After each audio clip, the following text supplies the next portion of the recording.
Today, we are uncovering the fascinating history of the races that inhabit this ancient era. Based on decades of in-game official texts and stories, we are going to review who is walking the world 1200 years before Guild Wars 1. If we look back at the official world of Guild Wars 1 and Guild Wars 2, the universe is built entirely on a precise chronological textbook.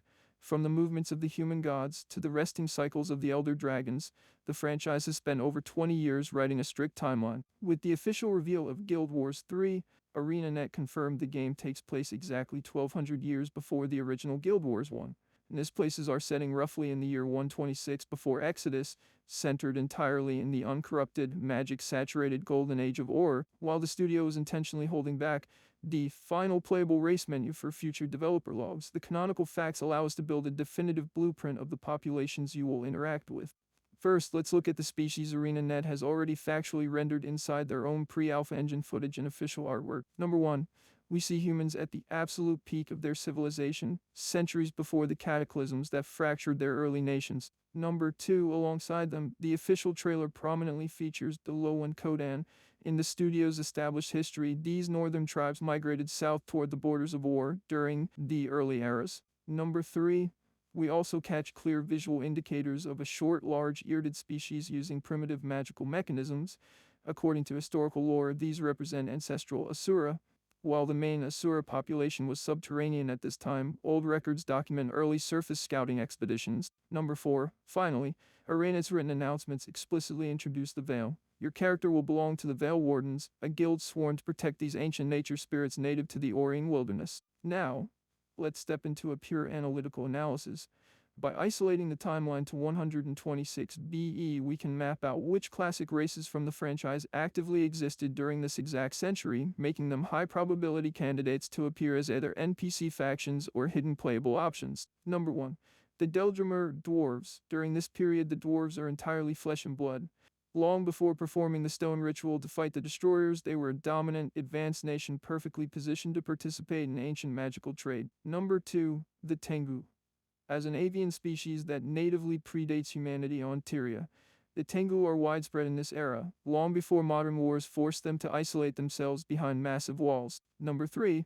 The Forgotten. These serpentine caretakers serve as the direct custodians of magic under the six gods.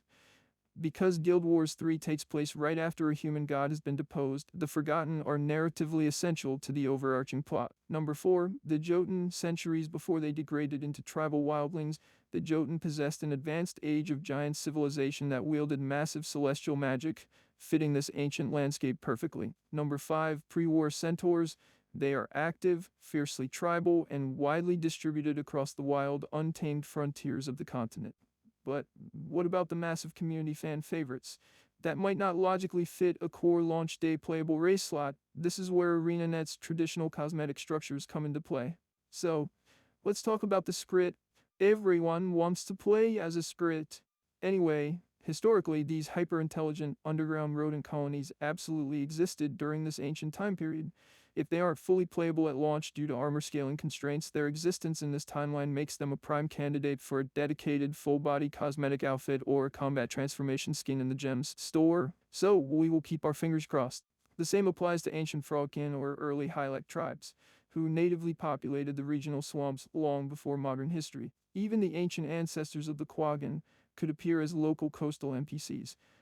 Because ArenaNet is using a buy-play model without subscriptions, they traditionally fund live updates through rich optional cosmetics, meaning these fan-favorite NPC races have a massive probability of appearing as legendary cosmetic costumes, letting you look like a Skrit or a Quaggan while using the game's high-action combat system.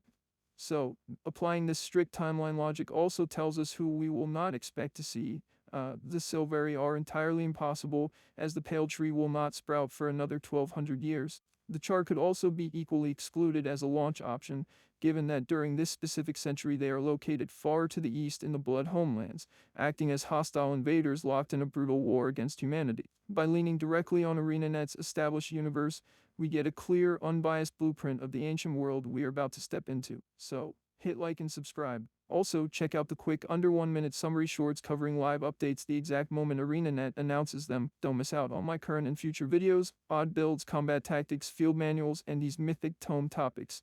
See ya in the next breakdown.